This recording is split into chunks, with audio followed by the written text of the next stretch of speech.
नमस्कार, मैं हूं आपके साथ राधा अग्रवाल और आप देख रहे हैं विस्तार न्यूज। शाम के 7 बज चुके हैं। देश के दिल से में आपका स्वागत है। तो चलिए रुक करते हैं मध्य प्रदेश की खबरों का। मध्य प्रदेश में भाजपा ने क्लीन स्वीप किया है। पार्टी की ये जीत बेहद ही ऐतिहासिक है, क्योंकि ये पहली बार हुआ है जब बीजेपी ने मध्य प्रदेश से कांग्रेस का सुपड़ा साफ किया है और क्लीन स्वीप करते हुए प्रदेश की 29 सीट पर अपना परचम लहरा दिया है, जिसकी चर्चा भी देश भर में हो रही है। लेकिन ये कोई चमत्कार नहीं है। इसके लिए भाजपा ने विधानसभा चुनाव के रिजल्ट के अगले दिन से ही काम शुरू कर दिया था, और ऐसा हम इसलिए कह रहे हैं क्योंकि शिवराज सिंह चौहान जीतने के 48 घंटे बाद सीधे छिंदवाड़ा पहुंच गए थे और पूरे लोकसभा में प्रदेश के मुखिया सीएम डॉक्टर मोहन यादव ने 230 में से 85 सीटें कवर की।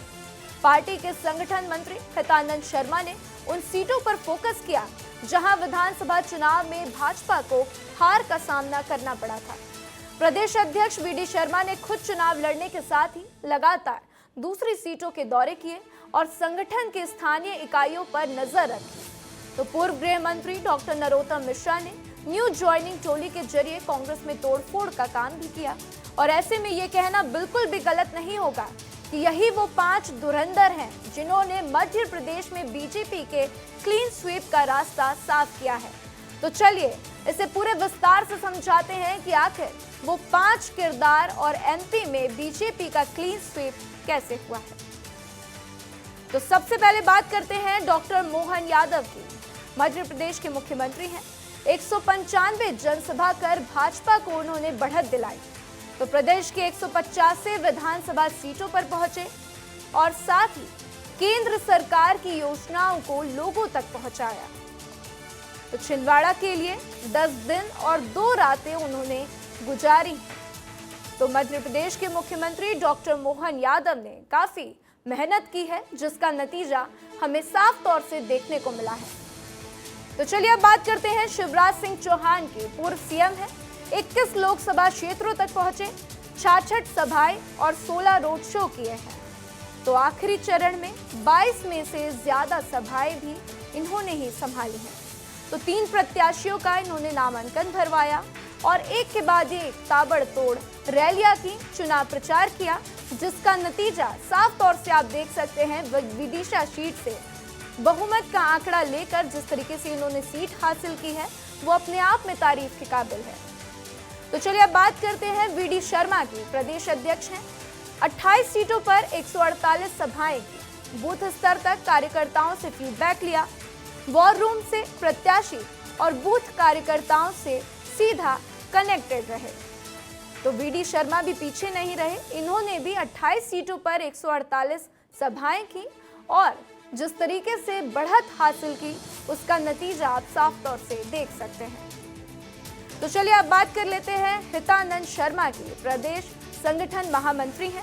146 विधानसभाओं तक पहुंचे, हर बूथ में मिले वोटों की इन्होंने समीक्षा की है। पिछले 3 चुनाव से जनता के ट्रेंड को समझते आ रहे हैं और अलग अलग वर्गों की 700 इन्होंने बैठकें ली। तो कुल मिलाकर ये जो 5 में से आपको 4 नाम मैंने बताए हैं, ये बहुत ही महत्वपूर्ण है और वही वजह है कि बीजेपी को मध्य प्रदेश में 29 सीटें हासिल हुई हैं। तो चलिए अब बात करते हैं 5वें चेहरे की, नरोत्तम मिश्रा की। पूर्व गृह मंत्री हैं। 4 लाख कार्यकर्ताओं को भाजपा में इन्होंने शामिल कराया है। पूर्व मंत्री रह चुके हैं, 6 बार विधायक रहे, 1 बार मेयर रहे, 205 पार्षदों को इन्होंने भाजपा में शामिल कराया। तो वहीं प्रदेश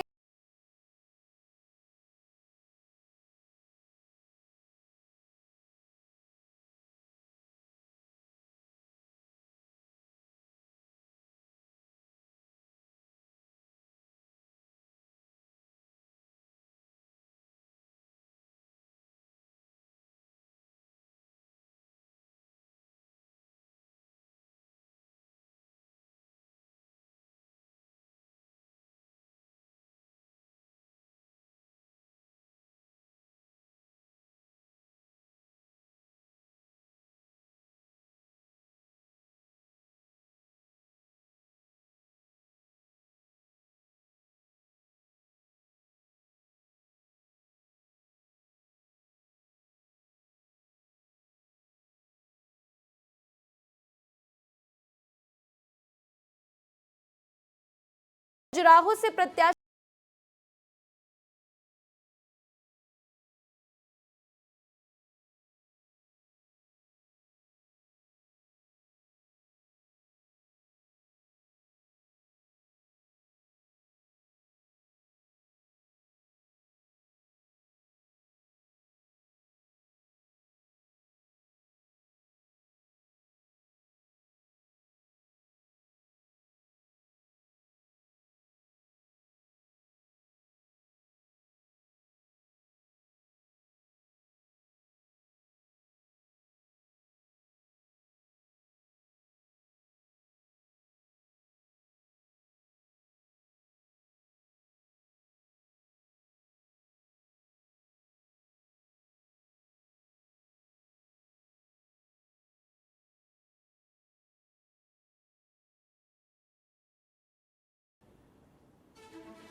तो देश में लोकसभा चुनाव के नतीजे भले ही भाजपा की अपेक्षा के अनुसार नहीं आए हों, लेकिन मध्य प्रदेश में बीजेपी ने रिकॉर्ड बना दिया है। पहली बार बीजेपी ने क्लीन स्वीप कर प्रदेश की सभी 29 सीटें जीती और इस बार के लोकसभा चुनाव में सिर्फ यही एक रिकॉर्ड नहीं है जो बना, कई ऐसे इवेंट्स हुए जिन्होंने देश भर में सुर्खियां बटोरी हैं। क्या है वो सुर्खियां, चलिए पूरे विस्तार से आपको समझा देते हैं। तो सबसे पहले बीजेपी ने पहली बार क्लीन स्वीप किया है। इंदौर में बीजेपी प्रत्याशी शंकर लालवानी ने दर्ज की देश में सबसे बड़ी जीत और ये चर्चा का विषय बना रही। तो इंदौर में बीजेपी प्रत्याशी शंकर लालवानी ने जो जीत दर्ज की है, ये पूरे देश में चर्चा का विषय बनी रही। तो वहीं शिवराज सिंह चौहान की बात कर लें तो शिवराज सिंह चौहान देश में तीसरी सबसे बड़ी जीत उन्होंने दर्ज की है और बीजेपी के 4 कैंडिडेट्स का मार्जिन 5 लाख से ज्यादा का रहा। तो कांग्रेस का सबसे मजबूत किला छिंदवाड़ा ढहा दिया गया। ये सबसे अहम बात थी क्योंकि किसी को विश्वास नहीं हो रहा था कि छिंदवाड़ा पर भी बीजेपी जीत हासिल कर सकती है। इसलिए कांग्रेस का सबसे मजबूत किला छिंदवाड़ा ढहाना ये बहुत बड़ी कामयाबी है बीजेपी के लिए। तो वहीं बात करें पूर्व सीएम दिग्विजय सिंह की, तो 33 साल बाद अपने गढ़ से लड़े लोकसभा चुनाव लेकिन हार गए। तो वहीं पूर्व केंद्रीय मंत्री कांतिलाल भूरिया की बात कर लें तो अपने घर में करना पड़ा हार का सामना। तो कांतिलाल भूरिया अपने ही घर में हार गए। और इंदौर की बात कर लें तो इंदौर में नोटा को मिले देश भर में सबसे अधिक वोट, जो सबसे चौंकाने वाली बात थी।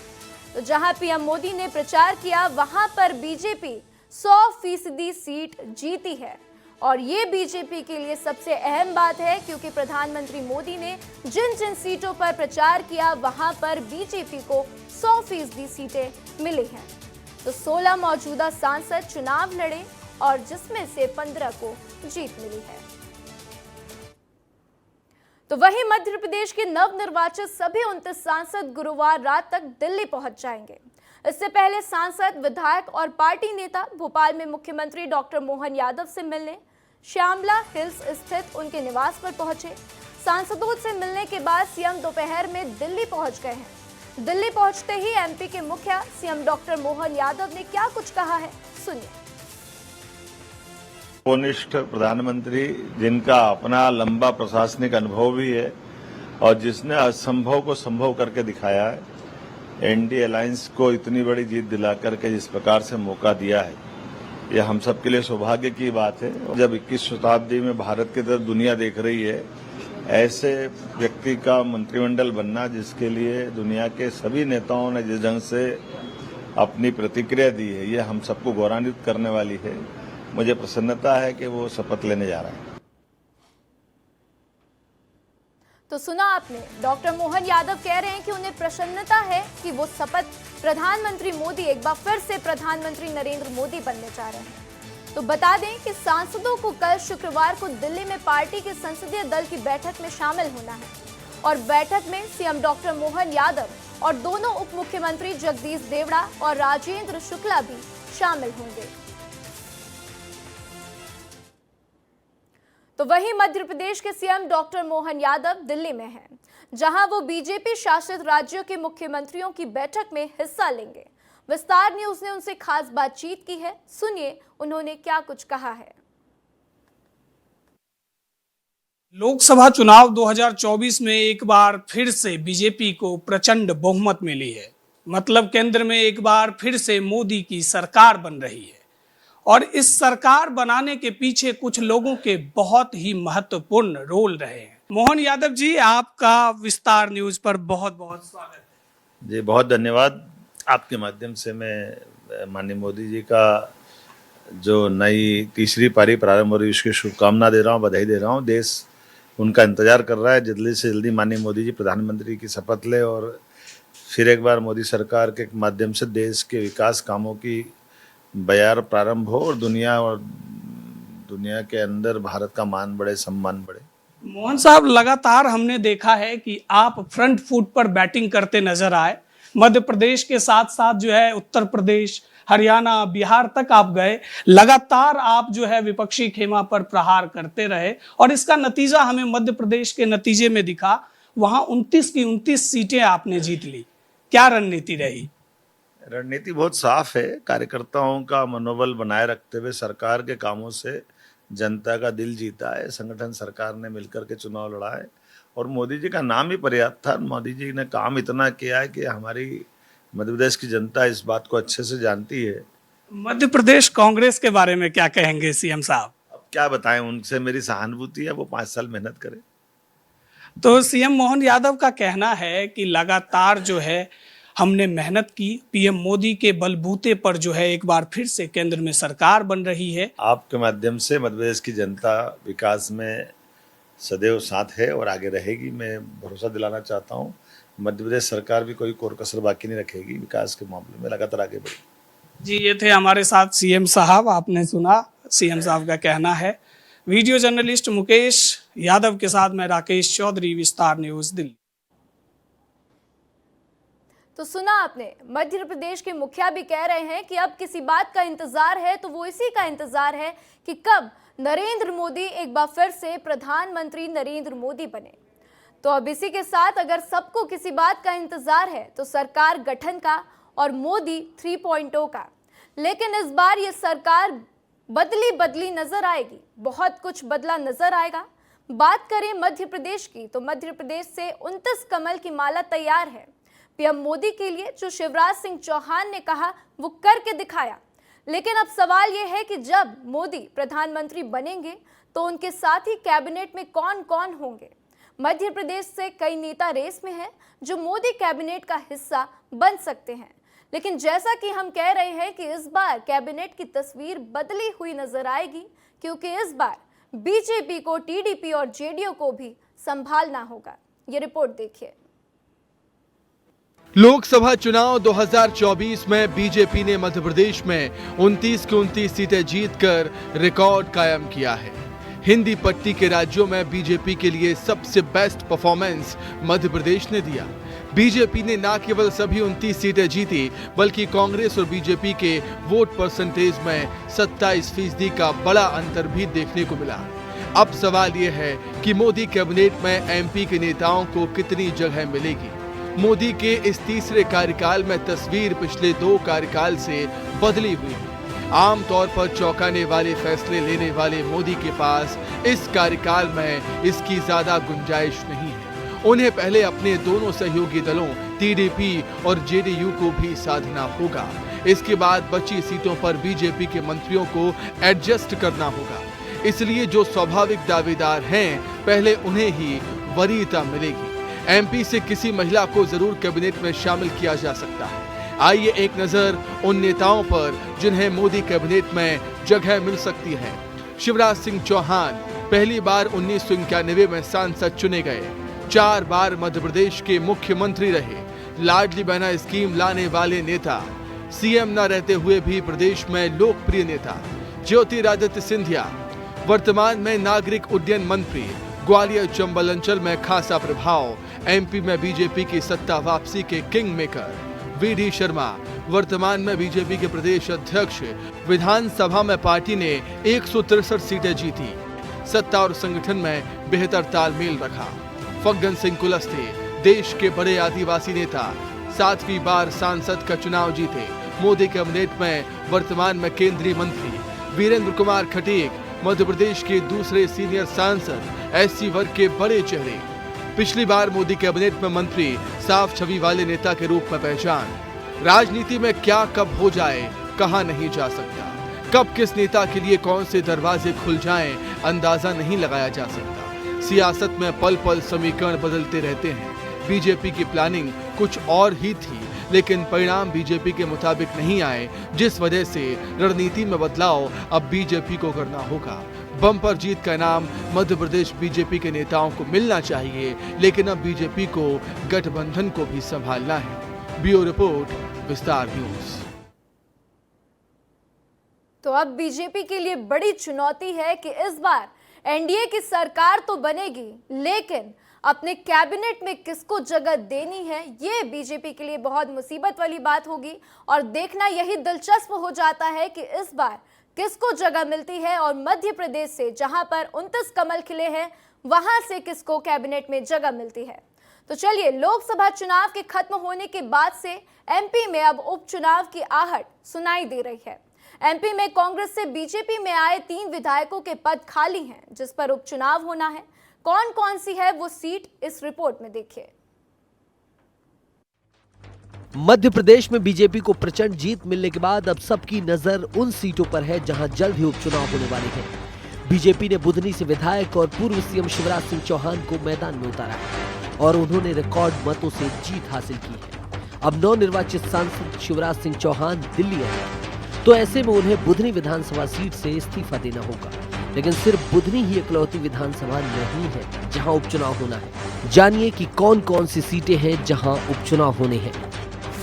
कांग्रेस से बीजेपी में शामिल हुए 3 विधायक। विजयपुर सीट के विधायक रामनिवास राव, बीना सीट से विधायक निर्मला सप्रे, अमरवाड़ा सीट से विधायक कमलेश शाह। सीटों पर संभावित उपचुनाव को लेकर सियासी गलियारों में बयानबाजी भी तेज है। कांग्रेसी नेताओं के पाला बदलने और बीजेपी में जाने से अब तक कांग्रेस नेताओं का गुस्सा फूट रहा है, तो वहीं अब विधायकों को इस्तीफा देकर मैदान में उतरने की भी सलाह दे रहे हैं। सारी चीजों पर उन्होंने डाला कि आज हमने भारतीय जनता पार्टी ज्वाइन कर ली। जब स्पष्ट है इस्तीफा दिया कि हम इस्तीफा देते, विधानसभा में देने में क्या दिक्कत है? जनता इसका तय कर देगी। अगर आप इतने बड़े नेता हैं, भारतीय जनता पार्टी इतनी बड़ी है, तो उनकी पार्टी में अगर गए तो उनकी पार्टी से चुनाव लड़े। यहाँ पे क्यों रहने की जरूरत है? जब आपने पीठ में खंजर घोंपा, चलते चुनाव के अंदर जिस तरह का माहौल खराब करा, जो कांग्रेस के कार्यकर्ताओं ने आपको जिताया। नेता को कार्यकर्ता बनाते हैं और कार्यकर्ताओं की मेहनत से, जनता के आशीर्वाद से आप विधायक बने। वापस जनता के बीच में जाए और तय करें कि जनता तय करेगी कि हमें आपको रखना है या नहीं रखना है, जनता तय करेगी। इधर बीजेपी का कहना है कि उपचुनाव का दोष कांग्रेस को ही जाता है। कांग्रेस के नेतृत्व के चलते ही नेताओं ने पार्टी छोड़ी और इसी वजह से उपचुनाव भी होंगे।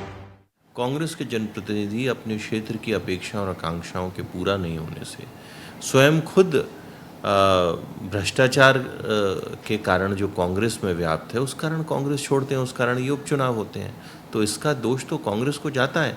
एक जनप्रतिनिधि अगर इस तरह का निर्णय लेता है तो वो काफ़ी विचार करके लेता है, और ऐसे में अगर कोई उपचुनाव है और उसको संविधान और न्याय और नीति के अंतर्गत तय किया गया है, तो भारतीय जनता पार्टी ऐसे चुनावों को लड़ेगी।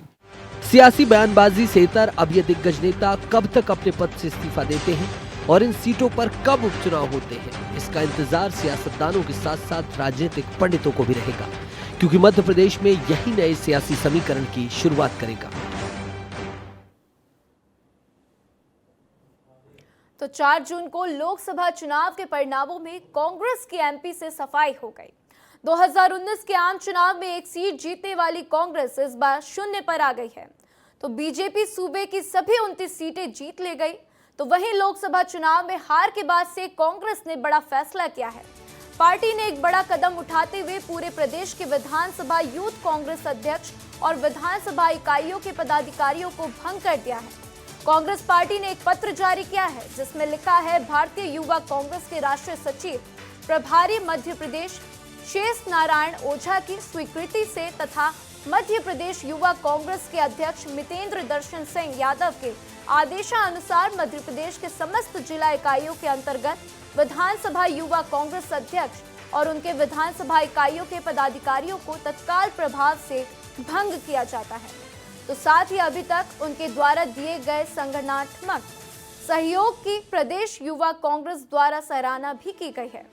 तो कांग्रेस के इस बड़े फैसले के बाद से युवा कांग्रेस के प्रदेशाध्यक्ष मितेंद्र सिंह ने एक वीडियो जारी कर इस बात की जानकारी साझा की और कहा कि आने वाले समय में एक फॉर्मेट है, काम करो और जगह पाओ। क्या कुछ उन्होंने कहा है, सुनिए। जैसे कि आप सभी ने देखा है कि यूथ कांग्रेस के विधानसभा अध्यक्षों की कार्यकारिणी को भंग कर दिया गया है। आदरणीय जीतू पटवारी जी, उमंग सिंघार जी, राष्ट्रीय अध्यक्ष जी और हमारे सभी प्रभारियों से बात करके हम लोगों ने ये फैसला लिया कि जो कार्य करने वाले विधानसभा अध्यक्ष हैं उनको आने वाले समय में पुनः स्थान दिया जाए और जो कार्य नहीं कर रहे हैं उनके लिए पार्टी में कोई स्थान नहीं है। जैसे मैंने पहले भी कहा था, तथाकथित जो काम करेगा वो जगह पाएगा। तो आज हमारी विधानसभा अध्यक्षों की कमेटी को भंग किया गया है और आने वाले समय में हमने जो फॉर्मेट रखा है वो एक ही फॉर्मेट है, काम करो और जगह पाओ। तो वहीं कांग्रेस की प्रदेश में करारी हार पर पूर्व नेता प्रतिपक्ष अजय सिंह राहुल ने भी बात की है। क्या कुछ कहा है, चलिए आपको सुनाते हैं। कोई एक नेता कहते हैं कि मैं जा रहा हूं, फिर नहीं जा रहा हूं, फिर जा रहा हूं, फिर नहीं जा रहा हूं, उसका बहुत बड़ा असर पूरे मध्य प्रदेश के कार्यकर्ताओं में पड़ा है कि इतने बड़े नेता ही यदि भाजपा में जाने की, ये तो केंद्र हाईकमांड तय करेगा कि चेंज करे ना करे, लेकिन जिम्मेदारी तो लेनी पड़ती है। आप सीनियर लीडर होने के नाते आप क्या कहेंगे? भाई, मैं नेता प्रतिपक्ष था, सरकार नहीं बनी 2013 में, मुझसे कहा गया कि आप फेल हो गए, इस्तीफा दे दिया था। जी जी, आगे आने वाले समय भी लोगों को सोचना पड़े। तो वहीं लोकसभा चुनाव के परिणाम के बाद एक तरफ एनडीए सरकार बनाने को लेकर तैयारियों में जुटी हुई है, बैठकें चल रही हैं, तो दूसरी तरफ बीजेपी के संगठन में बदलाव को लेकर भी चर्चा है। क्या कुछ है खबर, देखिए विस्तार से इस रिपोर्ट में। लोकसभा चुनाव के परिणाम के बाद एक तरफ एनडीए सरकार बनाने को लेकर तैयारियों में जुटी हुई है, बैठकें चल रही हैं, तो दूसरी तरफ बीजेपी के संगठन में बदलाव को लेकर चर्चा है। जेपी नड्डा बीजेपी के राष्ट्रीय अध्यक्ष हैं और राजनीतिक गलियारों में चर्चा है कि आने वाले समय में जेपी नड्डा की भूमिका बदल सकती है और पार्टी की कमान अब नए हाथों में जा सकती है। बीजेपी का अध्यक्ष बनने के लिए वैसे तो अनुभवी लोगों की कमी नहीं है, लेकिन सूत्रों की माने तो मध्य प्रदेश के पूर्व सीएम शिवराज सिंह चौहान या फिर केंद्रीय गृह मंत्री अमित शाह फिर से बीजेपी की कमान अपने हाथों में ले सकते हैं। देश में सियासी गतिविधियां बहुत तेज हैं और इसमें एनडीए की बैठक हो गई और ये भी तय हो गया कि अब मोदी के चेहरे पर चुनाव लड़ा गया था और मोदी ही पीएम होंगे, लेकिन असली दौर तो अब मंत्री पद को लेकर है। मध्य प्रदेश जिसने बेहतर परफॉर्म किया, यानी बीजेपी ने यहाँ 29 की 29 सीटें जीती, इसलिए स्वाभाविक है चर्चा हो रही है कि यहाँ 2 से 3 या 5 मंत्री भी हो सकते हैं। इसमें शिवराज सिंह चौहान, ज्योतिरादित्य सिंधिया, हिमाद्री सिंह, अनीता नागर को और इसके साथ साथ में महेंद्र सिंह को भी प्रतिनिधित्व मिल सकता है, लेकिन ये तो आने वाला वक्त ही बताएगा कि आखिर वो कौन से चेहरे होंगे जो मध्य प्रदेश के खाते में जाएंगे। उधर मध्य प्रदेश बीजेपी में संगठन में फेरबदल की संभावनाएं दिख रही हैं। वीडी शर्मा केंद्र में मंत्री बनाए जा सकते हैं और एमपी बीजेपी को किसी नए हाथों में सौंपा जा सकता है। हालांकि ये सब अभी अटकलेबाजी है, अभी बीजेपी का पूरा जोर सरकार बनाने पर है, लेकिन वीडी शर्मा ने जिस तरह से मध्य प्रदेश में बीजेपी को ताबड़तोड़ ऐतिहासिक सफलताएं दिलाई हैं, ऐसे में उनके राजनीतिक कद बढ़ने की संभावनाएं प्रबल है। लोकसभा चुनाव 2024 के बाद बदलाव का दौर जारी है। इस बदलाव के दौर में बहुत कुछ बदल रहा है। बदल रही है भाजपा की सियासत, बदल रही है भाजपा की तस्वीर, और ऐसे में जेपी नड्डा राष्ट्रीय अध्यक्ष का कार्यकाल भी पूरा हो गया है। स्वाभाविक है उनकी जगह कोई कद्दावर चेहरा ही आएगा, लेकिन ये कद्दावर चेहरा बहुत निर्णायक रहने वाला है, क्योंकि सत्ता और संगठन के बीच बैलेंस करना होगा, एनडीए के बीच बैलेंस करना होगा। ऐसे में भाजपा की चुनौती है कि वो ऐसे व्यक्ति को, ऐसी शख्सियत को आगे बढ़ाए अध्यक्ष पद के लिए जो इस काम को बखूबी कर पाए। लेकिन ये तो आने वाला वक्त ही बताएगा जेपी नड्डा की जगह कौन लेगा। खैर, अब देखना होगा कि आने वाले समय में क्या वाकई फेरबदल होता है या फिर पार्टी थोड़ा और इंतजार करना चाहेगी। ब्यूरो रिपोर्ट, विस्तार न्यूज।